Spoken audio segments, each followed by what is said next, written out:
It's reported that the government could fit asylum seekers with electronic tags to stop them going missing. Earlier this year, Home Office figures suggested thousands of Albanian asylum seekers had absconded from hotels. Well, I'm joined now by our Deputy Political Editor, Tom Harwood. Tom, thank you very much. Where has this idea come from and why haven't we used it before? Well, fundamentally, there is a new obligation placed on the Home Secretary under the terms of the Illegal Migration Act. Now, that act means that when an individual travels across the Channel illegally in a small boat, there is a legal duty placed upon the Home Secretary to detain them while they are processed. And in the vast majority of cases, rather than several exceptions, they will then be deported under the terms of the Act. However, there are several problems with this. Number one, we have very few detention spaces in this country. We have very few even normal accommodation spaces. We've been seeing these trials and tribulations with hotels, barges, airfields, all the rest of it.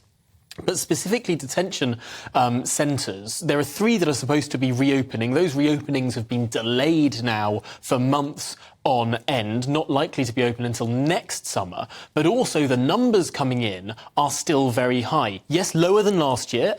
This time last year, we saw about 25,000 had arrived year to date.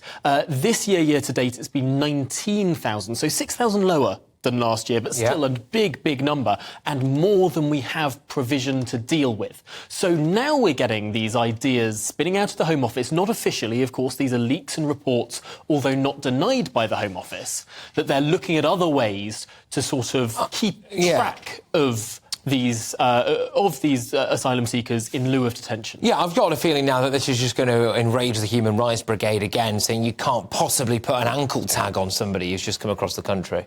That is precisely what it's done. We've already heard some musings from human rights lawyers and groups and other individuals involved in that sector saying that this would be breaking, for example, the liberties placed upon people in this country. Indeed, one of the other suggestions, which is that benefits might be contingent upon registering or regularly signing into some Home Office service, the idea that those benefits could be contingent on asylum seekers doing something is also legally dubious and no doubt would face challenge as well. Is it really? Is it really? So it is currently then legally dubious to say that somebody who illegally enters your country might then have to wear a tag so we know where they are, and if they get benefits, they might have to do something for those benefits.